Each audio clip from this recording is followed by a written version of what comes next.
Hello friends, इस video में हम डीएलएड सेकंड सेमेस्टर गणित की राजन सीरीज को डिस्कस करेंगे। तो इसमें हम बहुविकल्पी प्रश्नों को डिस्कस करेंगे। बहुविकल्पी प्रश्नों का एक पार्ट हमने कंप्लीट कर लिया है, क्वेश्चन नंबर 48 तक।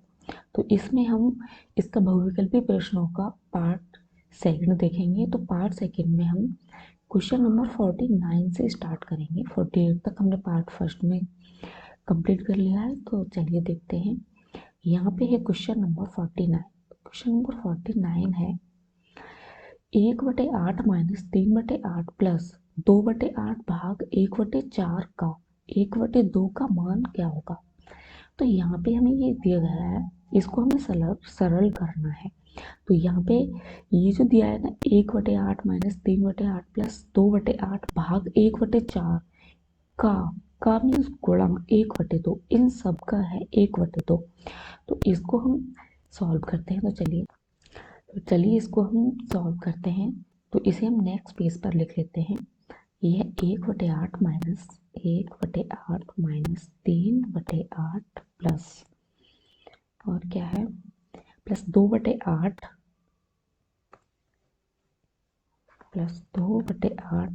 भाग 1/4 का मीन्स गुणा 1/2। तो यहाँ पे हम क्या करेंगे, इसको सॉल्व करेंगे। तो यहाँ पे देख लेते हैं हम। सबसे पहले हम देखेंगे कि ये जो भाग है इसको हम गुणा में बदल देंगे। जब हम भाग को गुणा में के चिन्ह में बदलते हैं तो क्या करते हैं, जो यहाँ पे भिन्न लिखी हुई है 1/4, इसका अंश का हर और हर का अंश हो जाता है, तो ये संख्याएं बदल जाती हैं। तो यहाँ पे क्या हो जाएगा, अगर हम गुणा में लिखेंगे तो ये हो जाएगा 4/1। तो चलिए लिखते हैं यहाँ पे 1/8 माइनस 3/8 प्लस 2/8। तो यहाँ पे भाग है, इसको हम गुणा में बदलेंगे तो गुणा क्या हो जाएगा, 4/1 से क्या बदल जाएगी। और ये भाग इसके गुणा में है 1/2। अब इसमें अब हम यहाँ पे सॉल्व करेंगे। ये 1/8 माइनस 3/8, अब हम इस गुणा को सॉल्व करेंगे प्लस यहाँ पे ये गुणा में है। तो गुणा में क्या होता है, जब गुणा में भिन्न होती है तो ऊपर ऊपर गुणा हो जाती है और नीचे नीचे गुणा हो जाती है। तो हम इसको ऊपर गुणा करेंगे तो हम इससे इसको काट देंगे, 2 दूनी 4 दूनी 8, सॉरी ये, और यहाँ पे 2 है और ये ऊपर 2, तो 2 एकम 2। तो यहाँ पे आया 1 कटने के बाद। अब ये है गुणा में 1/2। अब क्या करेंगे, अब हम इनको सॉल्व करेंगे। तो यहाँ पे क्या है, जो भिन्न में संख्याएं होती हैं और उनके हर बराबर होते हैं, तो हम हर की वैल्यू एक बार लिख लेते हैं और जो संख्याएं ऊपर होती है उन्हें ज्यों का त्यों लिख देते हैं। यहाँ पे क्या है 1 और जो चिन्ह है माइनस का -3, ये चल रहा है +1 यहाँ पे। ये गुणा 1/2 और इसमें से इधर लिख लेते हैं हम 1 - 3 क्या हो जाएगा, -2/8 प्लस 1 और इधर क्या है गुणा 1/2। तो इसको हम सॉल्व करते हैं। यहाँ है -2, तो -2 और ये 8 है नीचे। अब इस 8 की हम इसमें गुणा करके फिर यहाँ पे लिखते हैं। तो 8 एकम 8 प्लस का चिन्ह है तो प्लस, तो 8 एकम 8 प्लस 8 बटे नीचे 8, ये गुणा में है 1/2। तो इसको देखेंगे -2 है, यहाँ पे +8 है, तो कितना होगा, माइनस प्लस माइनस होता है लेकिन चिन्ह वह आता है जो बड़ा चिन्ह, मतलब जिस बड़ी संख्या के साथ जो चिन्ह होता है। तो यहाँ पे बड़ी संख्या क्या है 8, तो 8 के साथ क्या है प्लस, तो क्या आएगा प्लस का आएगा। तो कितना आएगा, 8 में से 2 को घटाएंगे तो कितना बचेगा, 6/8 गुणा 1/2। तो यहाँ पे वही है कि गुणा में जब भिन्न होती है तो ऊपर ऊपर की गुणा और नीचे नीचे की गुणा। तो हम इसे लिख लेंगे 6 एकम 6 और 8 दूनी 16। अब हम इसे कट कर लेंगे, कैसे हो रहा है ये, 2 से कट हो रहा है, 2 तिया 6 और 2/16। तो इसका जो सॉल्यूशन आएगा वो आएगा 3/8। तो चलिए देखते हैं किस ऑप्शन में है। तो यहाँ पर है ऑप्शन नंबर आ है -7/4, बा है 7/8 और सा है 7/4 और दा है 3/8। तो ऑप्शन नंबर इसका दा सही होगा। नेक्स्ट है क्वेश्चन नंबर 50। एक त्रिभुज की भुजाएं 2 सेंटीमीटर 3 सेंटीमीटर 5 सेंटीमीटर है, तो त्रिभुज होगा। यहाँ पे एक त्रिभुज है, इसकी 3 भुजाएं दी हुई हैं। अब इसमें ऑप्शन दिया हुआ है कि कौन सा त्रिभुज होगा, समकोण त्रिभुज होगा, अधिक कोण त्रिभुज होगा या विषमबाहु त्रिभुज होगा, या त्रिभुज संभव ही नहीं है। तो हम यहाँ पे देखेंगे, यहाँ पे 3 भुजाएं दी हुई है हमें त्रिभुज की। तो त्रिभुज का एक नियम होता है कि जो त्रिभुज की सबसे बड़ी भुजा होती है, जो सबसे बड़ी भुजा होती है, मतलब बड़ी भुजा की जो वैल्यू होती है हमेशा कम होनी चाहिए बाकी जो दो भुजाएं होती हैं, छोटी भुजाएं, दो छोटी भुजाओं से, छोटी भुजाओं के योग से, छोटी भुजाओं के योग से, तभी त्रिभुज बनना संभव है। अगर वैल्यू कम है या बराबर है तो त्रिभुज नहीं बनेगा। तो यहाँ पे हम देखते हैं कि सबसे बड़ी भुजा कौन सी है, यहाँ पे 5, तो 5 है सबसे बड़ी भुजा, बाकी दो भुजाएं क्या है, 2 और 3, तो इनका अगर हम योग करें तो 2 + 3 तो ये 5 हो रहा है, तो इसके बराबर हो रहा है। लेकिन होना क्या चाहिए, इससे ज़्यादा होना चाहिए 5 से, हमेशा बड़ी भुजा से बाकी दोनों छोटी भुजाओं का योग बड़ा होना चाहिए। तो यहाँ पे ये जो वैल्यू दी हुई है त्रिभुज की, तो इससे त्रिभुज बनना संभव ही नहीं। तो यहाँ पे ऑप्शन क्या होगा, option number the correct answer होगा कि त्रिभुज संभव ही नहीं है। अब देखते हैं नेक्स्ट क्वेश्चन है 51। वर्ग 10 से 20 की उच्च सीमा क्या होगी। तो यहाँ पे एक वर्ग दिया हुआ है जिसमें 10 से 20 तक की वैल्यू दी हुई है। तो यहाँ पे क्या करेंगे हम, इस वर्ग में उच्च सीमा क्या होती है, जो मैक्सिमम वैल्यू दी होती है सबसे बड़ी। तो यहाँ पे मैक्सिमम वैल्यू क्या है, 20। तो यहाँ पे क्या हो जाएगा, ऑप्शन नंबर वाइज का करेक्ट आंसर हो जाएगा। वही पूछा जाता निम्न सीमा, अगर निम्न सीमा पूछा जाता तो ऑप्शन हो जाता आ। तो यहाँ पे लेकिन पूछा क्या है, उच्च सीमा, तो यहाँ पे ऑप्शन नंबर का करेक्ट आंसर होगा। अब देखते हैं नेक्स्ट क्वेश्चन है 52। वर्ग 30 से 40 का मध्य बिंदु क्या है। यहाँ पे मध्य बिंदु पूछा है, मध्य बिंदु मतलब क्या है, तो मीन। तो इसका मीन निकालेंगे तो क्या करेंगे हम, 30 से 40 तक तो क्या करते हैं, मीन निकालते हैं। तो यहाँ पे 30 और 40 है, तो क्या करेंगे, इन दोनों का योग बटे 2। तो यहाँ कितना हो जाएगा, ये 70/2, तो कितना हो जाएगा 35। तो इनका जो मध्य बिंदु होगा वो 35 होगा। तो यहाँ पे कौन सा ऑप्शन आ है, 35/70, और सा है 30, दा है 40। तो यहाँ पे ऑप्शन नंबर 1 इसका करेक्ट आंसर है। अब देखते हैं नेक्स्ट क्वेश्चन 53। दो असमान परिमेय संख्याओं के बीच परिमेय संख्याएं होती हैं। तो दो असमान परिमेय संख्याओं के बीच कितनी परिमेय संख्या बना सकते हैं, तो वहाँ अनंत परिमेय संख्याएं हो सकती हैं। तो यहाँ पे क्या होगा, ऑप्शन आ है 10, बा है 1, और सा है अनंत, और दा है 2। तो यहाँ पे ऑप्शन नंबर सा इसका करेक्ट आंसर होगा। अब है क्वेश्चन नंबर 54। 21 की अनुवर्ती संख्या है। तो यहाँ पे हमें क्या देखना है, 21 की अनुवर्ती संख्या। तो सबसे पहले हम देखेंगे कि अनुवर्ती संख्या क्या होती है। तो अनुवर्ती मीन्स क्या होता है कि जो अनुवर्ती संख्या होती है वो हम जो संख्या दी होती है उसमें +1 करके, मतलब उसमें +1 कर देते हैं, उसमें 1 जोड़ देते हैं, तो वह उसकी अनुवर्ती संख्या आ जाती है। अगर वही पूछा जाए पूर्ववर्ती संख्या, तो पूर्ववर्ती संख्या में हम -1 कर देते हैं।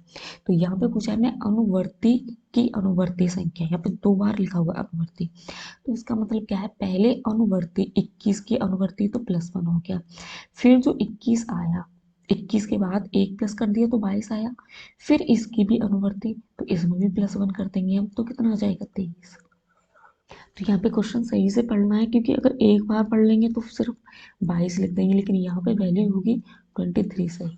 तो यहाँ पे देखेंगे 23 किस में है, आ में है 19, बा में है 20, सा में 30, और ता में 23। तो यहाँ पे है क्वेश्चन नंबर 22 का करेक्ट आंसर। नेक्स्ट देखते हैं क्वेश्चन नंबर 55। एक आयताकार मैदान का क्षेत्रफल 0.5 हेक्टेयर है। यदि इस मैदान की एक भुजा 125 मीटर है तो दूसरी भुजा की माप होगी। तो यहाँ पे हमें क्या दे रखा है, एक आयताकार मैदान दे रखा है।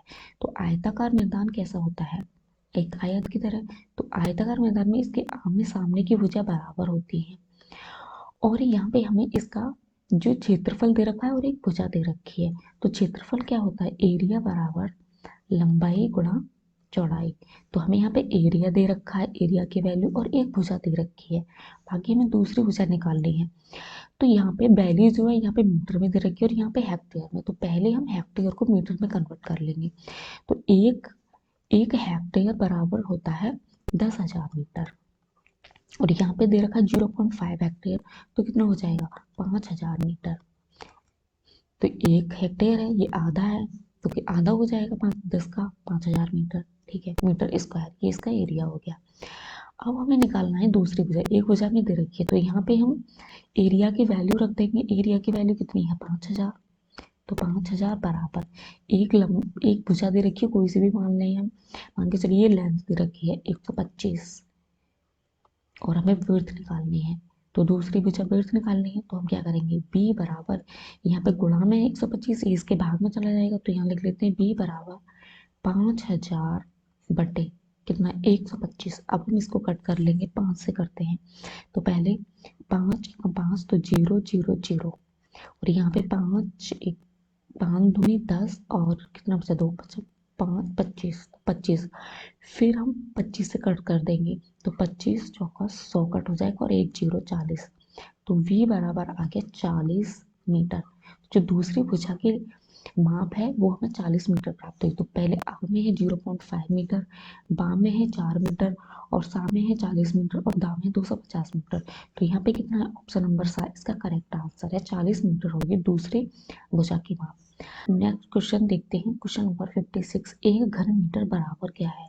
तो पहला है आ 1000 घन सेंटीमीटर, बा 10 लीटर, सा 100 लीटर या दा 1000 लीटर। तो एक घन मीटर बराबर होता है 1000 लीटर। तो यहाँ पे ऑप्शन नंबर था इसका करेक्ट आंसर है। अब देखते हैं नेक्स्ट क्वेश्चन नंबर 57। ये है आयत चित्र में वर्ग अंतराल पर बने आयत का क्षेत्रफल समानुपाती होता है। तो जो वर्ग अंतराल हम बनाते हैं पर बने आयत का जो क्षेत्रफल होता है वो किसके समानुपाती होता है? तो यहाँ पे वर्ग अंतराल के, बा वर्ग चिन्ह के और सब वर्ग की बारंबारता के, दा वर्ग की संचयी बारंबारता के। तो वह क्षेत्रफल समानुपाती होता है, आयत का क्षेत्रफल जो होता है वो समानुपाती होता है वर्ग की बारंबारता के। तो यहाँ पे ऑप्शन नंबर सा इसका करेक्ट आंसर है। अब देखते हैं नेक्स्ट क्वेश्चन नंबर 58। संचयी बारंबारता वक्र को ये भी कहते हैं, मतलब संचयी बारंबारता वक्र को और किस नाम से जानते हैं? तो आ है तोरण, व आयत चित्र, सा बारंबारता बहुभुज, द इनमें से कोई नहीं। तो इसमें हम बारंबारता वक्र को तोरण के नाम से भी जानते हैं। तो यहाँ पे ऑप्शन नंबर आ इसका करेक्ट आंसर है। अब देखते हैं नेक्स्ट क्वेश्चन नंबर 59। वस्तुओं को एक दूसरे को पूरा पूरा ढकने के गुण को कहते हैं। मतलब कि कोई दो वस्तुएं हैं, मान के चलिए एक त्रिभुज है, इसको पूरा पूरा ढकने के जो गुण होता है उसको क्या बोलते हैं? तो उसको पूरा पूरा ढकने के गुण को, कोई भी वस्तु है, पृथ्वी है, तो पहला है सर्वांग क्षमता व अध्यारोपण, समरूपता, द ये सभी। तो जो पूरा पूरा ढक लेता है उसको कहते हैं अध्यारोपण, मतलब पूरा उसको अध्यारोपण कर लिया है। तो जैसे कोई वस्तु किसी वस्तु को पूरा पूरा ढक ले उसके बराबर, तो उसको क्या कहते हैं हम? अध्यारोपण। तो यहाँ पे ऑप्शन नंबर बाय इसका करेक्ट आंसर है। अब देखते हैं नेक्स्ट। नेक्स्ट है सर्वांग क्षमता में होता है। तो सर्वांग क्षमता में क्या होता है? समान बनावट, समान आकार या समान क्षेत्रफल या ऑप्शन नंबर द ये सभी। तो सर्वांग क्षमता में जैसे हमने त्रिभुज में पढ़ा है कि त्रिभुज की सर्वांग क्षमता में क्या होता है, दो त्रिभुज होते हैं, दो त्रिभुज लेते हैं। तो सर्वांग क्षमता में क्या होता है कि सर्वांग क्षमता में सर्व अंग समान, जिसके सर्व अंग समान हो तो वह सर्वांग क्षमता कहलाती है। तो जिसमें उसकी जो बनावट है वो भी समान होती है, उसका जो आकार है वो भी, और उसका जो क्षेत्रफल एरिया होता है तो वो भी समान। जब उसका आकार और बनावट ही समान होंगे तो उसका क्षेत्रफल भी समान होगा। तो इसलिए इसमें क्या होगा, ऑप्शन नंबर द इसका करेक्ट आंसर है। ये सभी ऑप्शन सही। अब देखते हैं नेक्स्ट क्वेश्चन नंबर 60 पर। सर्वांग क्षमता में समान त्रिभुजों में होता है। तो सर्वांग क्षमता में समान त्रिभुजों में क्या होता है? आ समान संगत कोण, व समान भुजाएं, समान क्षेत्रफल या द ये सभी। तो जैसे हमने यहाँ पे देखा कि सर्वांग क्षमता में क्या होता है, सर्व अंग समान होते हैं। तो यहाँ पे क्या होगा, समान संगत कोण भी, जो संगत कोण है दोनों त्रिभुजों के वो समान होंगे और समान भुजाएं भी होंगी और समान क्षेत्रफल भी होगा। तो यहाँ पे भी ऑप्शन नंबर था इसका करेक्ट आंसर है। अब देखते हैं नेक्स्ट। नेक्स्ट है क्वेश्चन नंबर 62।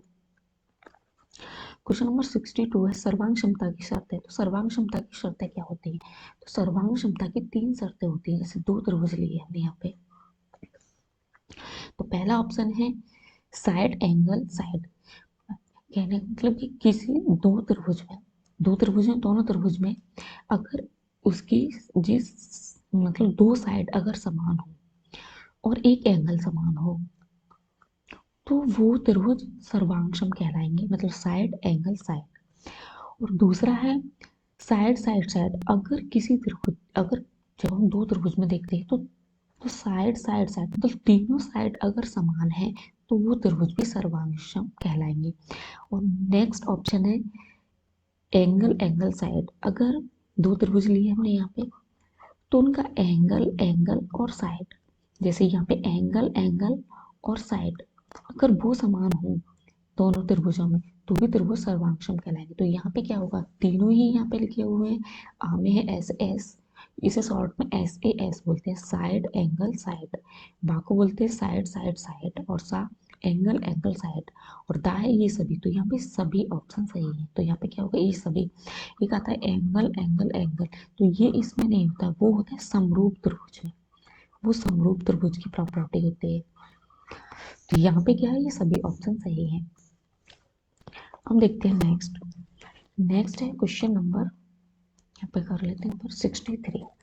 तो क्वेश्चन नंबर 63 में है समान कौणिक दो सरल रेखीय आकृतियां जिनकी संगत भुजाएं समानुपाती हो वो कहलाते हैं। मतलब कि यहाँ पे क्या पूछा है, समानुपाती हो, तो जब समानुपाती पूछा जाता है तो वो समरूप होता है, और समान पूछा जाए समान तो वो होता है सर्वांगसम। यहाँ पे सर्वांगसम। तो यहाँ पे क्या पूछा है, समानुपाती, तो जिनकी संगत भुजाएं समानुपाती होती हैं तो उसको हम क्या बोलते हैं, समरूप। तो यहाँ पे क्या है, ऑप्शन आ में है सर्वांगसम, बा में है अध्यारोपण, सा में है समरूप, और ता में है इनमें से कोई नहीं। तो यहाँ पे क्या होगा, ऑप्शन नंबर सा इसका करेक्ट आंसर होगा। तो यहाँ पे अध्यारोपण में होता है कि एक आकृति को दूसरी आकृति को पूरा पूरा ढक लेती है, उसे अध्यारोपण बोलते हैं। और सर्वांगसम होता है कि जिसके सारे अंग समान हो। अब देखते हैं नेक्स्ट क्वेश्चन नंबर 64। संख्याओं 10, 65 और 91 का लघुत्तम समापवर्त्य क्या है। तो हमें इन तीनों संख्याओं का एलसीएम निकालना है। तो एलसीएम निकालने के लिए हम क्या करेंगे, तो यहाँ पे हम इसे भाग विधि से निकालेंगे। तो कैसे निकालेंगे, यहाँ पे तीनों संख्याओं को लिख लेंगे हम, क्या है 10, 65 और 91। तो क्या करते हैं, सबसे छोटी संख्या से पहले काटना शुरू करते हैं। तो सबसे छोटी 2 से, तो 2 से 10 कट रहा है, 2 पंजे 10, ठीक है। लेकिन 65 नहीं कट रहा तो इसे जगह तो लिख लेंगे, 91 को भी जगह तो लिख लेंगे, ये भी नहीं कट रहा है 2 से। अब देखेंगे 2 से कोई संख्या नहीं कट रही, अब इससे बड़ी 3, देखेंगे 3 से कोई कट रही है, हाँ 65 कट रही है तो इसको काटते हैं। 5 नहीं कट रही तो इसे जगह तो लिख लेंगे, 65 को काटेंगे, 3 दूनी 6, 65 भी नहीं कट रही तो फिर किससे काटेंगे हम, 5 से काटेंगे। तो 5 से काटेंगे, 5 से 5 कट रहा है, 5 एकम 5, और इसे काटेंगे 5 से, 5 एकम 5 और 5 दिया 15, ठीक है ये कट गया। अब 5 से इसे देखेंगे काटिए कट रहा है, 5 दूनी 5 एकम, नहीं ये नहीं कटा तो इसे क्यों लिख लेंगे। हम देखेंगे नेक्स्ट, यहाँ पे तो एक आ गया, हम जब तक काट देंगे संख्याओं को जब तक कि एक नहीं आए। अब नेक्स्ट किससे कटेंगे, अब देखते हैं हम 13 से, ये तो एक कट गया। अब यहाँ पे 13 एकम 13 और 91 कट रहा है, 13 सत्ते 91। अब क्या बचा 7, तो अब 7 से कट कर देंगे, एक एक और 7 एकम 7। अब जो यहाँ पे संख्याएं आते हैं उनको आपस में गुणा करके लिख लेते हैं, वही उन संख्याओं का लासा कहलाता है। तो यहाँ पे हम गुणा करते हैं, तो कितनी आई है संख्याएं, 2 पंच यहाँ पे आया 2 गुणा 5 गुणा 13 गुणा 7, तो कितना हो गया, 2 पंचे 10, 10 और ये 7 गुणा 7 और गुणा 13, तो ये हो जाएगा 70 गुणा 13। तो यहाँ लिख लेते हैं 70 गुणा 13। तो इसको हम ऐसे काट लेंगे सॉल्व करने के लिए इजी, 13 को 10 प्लस 3 में हम काट तोड़ लेंगे। तो क्या करेंगे, अब 10 की गुणा पहले 70 की गुणा 10 से कर देंगे तो हो जाएगा 700, प्लस 70 की गुणा 3 से करेंगे तो 7 21 210 हो गया। तो इससे क्या होगा, इनको दोनों को जोड़ देंगे तो जाएगा 700 प्लस 210 हो जाएगा 910। तो ये आ गया 910 इन संख्याओं का लासा। तो इसमें कौन सा ऑप्शन है, आ में है 130, बा में है 650, सा में है 910, दा में है 1000। तो हमारा आंसर क्या है 910। तो यहाँ पे ऑप्शन नंबर सा इसका करेक्ट आंसर है। नेक्स्ट है क्वेश्चन नंबर 65। दो असमान परमी संख्याओं के बीच संख्याएं होती हैं। यहाँ पे पूछा है कि दो असमान परमी संख्याओं के बीच में कितनी संख्याएं होती है। ऑप्शन आ 10, ऑप्शन ब 20, या ऑप्शन सा 111, या ऑप्शन द अनंत संख्या है। तो दो असमान परमी संख्याओं के बीच अनंत परमी संख्याएं हो सकती हैं। जैसे मान के चलिए यहाँ पे हम 1 और 2 के बीच में परमी संख्याएं निकालेंगे, कितनी परमी संख्याएं होंगी।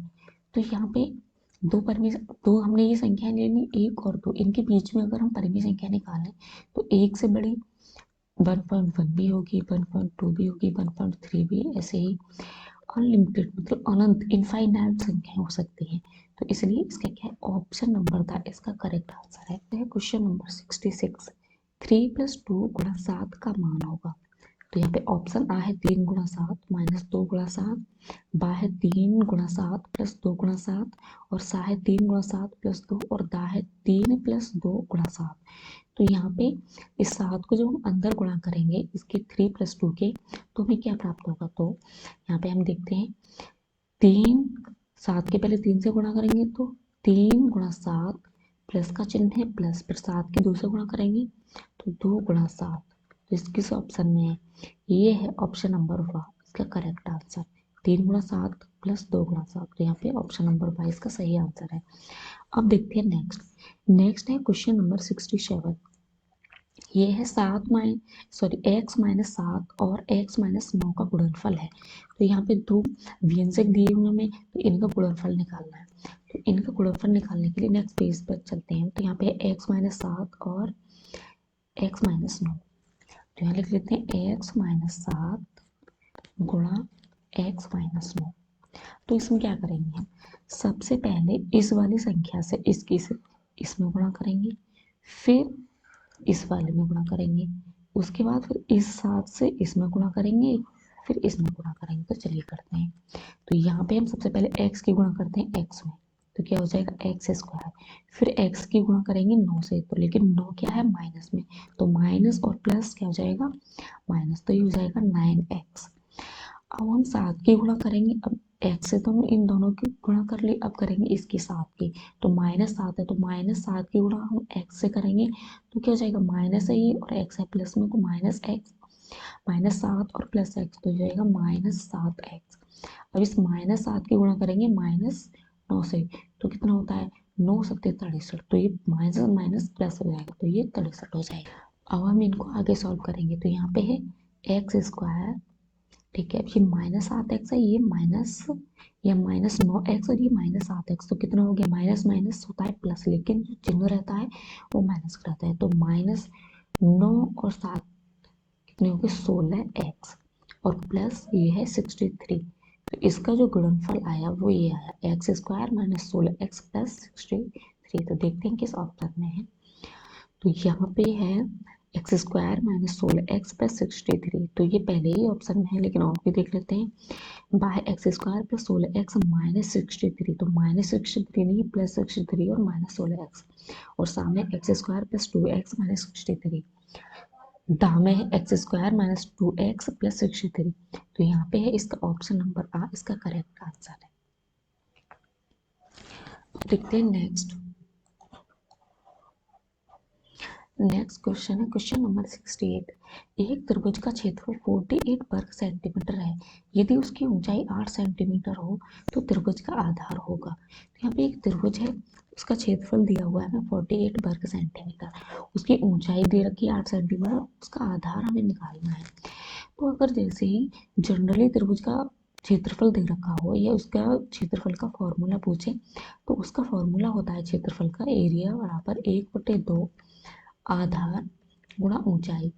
और अगर किसी भी त्रिभुज का नाम लेके कहे कि समबाहु विसमबाहु, तो उनके अलग फॉर्मूले होते हैं। अगर सामान्य कहा जाए कि एक त्रिभुज का क्षेत्रफल इतना है, तो वो सामान्य त्रिभुज ये सभी के लिए एप्लीकेबल होता है। एरिया बराबर 1/2 गुणा आधार गुणा ऊंचाई। तो यहाँ पे हमें एरिया दे रखा है 48 और ऊंचाई 8 दे रखी है, आधार निकालना है। तो नेक्स्ट पेज पर हम इसे देखते हैं। तो एरिया बराबर क्या होता है 1/2 गुणा आधार गुणा ऊंचाई। तो हमें एरिया की वैल्यू कितनी दे रखी है 48। 48 हमें एरिया दे रखा है, 1/2 गुणा आधार हमें निकालना है, और ऊंचाई की वैल्यू हमें 8 दे रखी है। तो क्या करेंगे हम, यहाँ पे ये भाग में है इसके, तो इधर ये गुणा में पहुंच जाएगा। तो कितना आएगा 48 गुणा 2 बराबर ये कितना हो जाएगा आधार गुणा, और ये 8 है। अब ये आधार है, ये इसके गुणा में, तो ये इधर भाग में आ जाएगा, तो क्या हो जाएगा आधार बराबर 48 गुणा 2/8। तो इसको हम इससे काटेंगे, 8 से हम इसको काट देंगे, 48 को 8 छम 48, 6 बार कट जाएगा तो 6, और इधर यहाँ पे गुणा में 2, तो यह जाएगा 6 गुणा 2। तो इसकी वैल्यू कितनी हो जाएगी, 12 सेंटीमीटर। तो आधार की वैल्यू आई है 12। यूनिट देखते हैं क्या है, यूनिट है सेंटीमीटर। तो इसकी जो ऊंचाई है वो आधार है इसका, तो आधार आया है 12 सेंटीमीटर। इसका ऑप्शन नंबर आ इसका करेक्ट आंसर है। अब देखते हैं नेक्स्ट है क्वेश्चन नंबर 69। परिमेय संख्या -4/9 से छोटी परिमेय संख्या है। यहाँ पे एक परिमेय संख्या दे रखी है हमें माइनस में, -4/9, और ऑप्शन देखते हैं। ऑप्शन है -1/9, वा है 0.2, वाई 9, और ऑप्शन सा है 4/9, और ऑप्शन दा है -7/9। तो यहाँ पे क्या होता है, सबके जो जब परिमेय संख्याओं के हम कंपैरिजन करते हैं तो सबसे पहले उनके हर की वैल्यू देखते हैं। तो यहाँ पे सभी के हर की वैल्यू समान है। तो जो हर की वैल्यू अगर समान होती है तो क्या करते हैं, जब अंश की वैल्यू पॉजिटिव संख्या में क्या होता है, जो अंश की वैल्यू ज़्यादा होती है जिसके वो संख्या बड़ी होती है। लेकिन माइनस में क्या होता है, माइनस में जो संख्या बड़ी होती है वो छोटी होती है। तो यहाँ पे क्या करेंगे, -4 से जो बड़ी संख्या होगी अंश में वही इससे छोटी संख्या होगी। तो -4 से बड़ी क्या है, यहाँ पे तो 1 है, यहाँ पे 0.2 है, लेकिन पॉजिटिव में संख्या है माइनस में। यहाँ पे 4/9 है, प्लस में तो प्लस वाला तो कोई होगा नहीं, माइनस का ही देखते हैं। तो माइनस में है -7/9। तो ये जो -4 है ये बड़ी है -7/9 से। तो हमें छोटी संख्या पूछी तो इससे छोटी संख्या हुई ऑप्शन नंबर था, क्योंकि माइनस में जो वैल्यू बड़ी होती है वही छोटी होती है। तो यहाँ पे -7/9 छोटी संख्या है। नेक्स्ट देखते हैं क्वेश्चन नंबर 70। 16, 32 और 64 का लासा है। तो वैसे ही निकालेंगे, मैं यहाँ पे जैसे पहले निकाला था, 16 को लिख लेंगे, 32 को लिख लेंगे और 64 को। सबसे छोटी संख्या से इसको भाग करेंगे तो 2/16, 2 एकम 2, 2 छिक्का 12, 2 तिया 6, 2 दूनी 4, 2 से फिर काटेंगे, 2 चौक 8, 2 अट्ठे 16, 2 एकम 2, और यहाँ पे एक हो जाए 2 छिक्का 12, फिर 2 से काटेंगे, 2 दूनी 4, 2 चौक 8 और 2 अट्ठे 16, फिर 2 से काटेंगे, 2 एकम 2, 2 दूनी 4, 2 चौक 8, फिर 2 से काटेंगे, एक आ गया। जब तक काटते रहेंगे जब तक कि हमें एक नहीं मिल जाए, तो 2 एकम 2 और 2 दूनी 4, फिर 2 से कट करेंगे, एक आ गया, 2 एकम 2 और 2 एकम 2। तो कितनी बार कटाइए, 2 से, 1 2 3 4 5 6। तो हमें मिला यहाँ पे, तो ये जो संख्या आती है यहाँ पे उनका आपस में गुणा करके वही उस संख्या का लासा होता है। तो यहाँ पे 1 2 3 4 5 6, तो यहाँ पे 2 कितनी बार आया, 6 बार, तो 2 की पावर 6 लिख सकते हैं हम।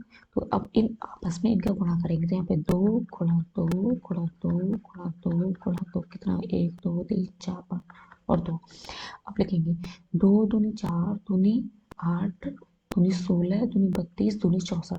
तो इसका जो लासा आया वो आया 64। तो देखते हैं किस ऑप्शन में, ऑप्शन नंबर आ 64। तो यहाँ पे ऑप्शन नंबर आ इसका सही आंसर है। बामे है 32, सामे है 16 और दामे 8, लेकिन लासा कितना है, 64। तो यहाँ पे ऑप्शन नंबर आ इसका करेक्ट आंसर है। 64 इन तीनों संख्याओं का लासा आया। अब देखते हैं नेक्स्ट है क्वेश्चन नंबर 71। ये है समीकरण 1.5 -7 बराबर 0.5 का हल है। तो हमें इसमें क्या, y की वैल्यू निकालनी है। तो इसमें हम नेक्स्ट पेज पर निकालते हैं 1.5 बाई -7। तो यहाँ लिखते हैं हम 1.5 बाई -7 बराबर कितना है, बराबर है 0.5 बाई 0.5 बाई, और यहाँ पे हमें y की वैल्यू निकालनी है। तो कैसे करेंगे, यहाँ पे 1.5 बाई और यहाँ पे 0.5 बाई, तो इस 1.5 बाई इधर है। अब इसको अगर हम इधर लाएंगे 0.5 बाई को, तो ये प्लस में यहाँ पे माइनस में हो जाएगा 0.5 बाई बराबर, ये माइनस में इधर जाएगा तो ये प्लस में हो जाएगा 7। अब 1.5 में से हम 0.5 घटाएंगे तो कितना हो जाएगा, 1 बाई बराबर 7। तो ये गुणा में है तो बाई बराबर, ये यहाँ पे गुणा में है तो ये इधर नीचे चला जाएगा, 1 बटे मतलब 7/1 इधर भाग में आ जाएगा, 1 यहाँ पे गुणा में है।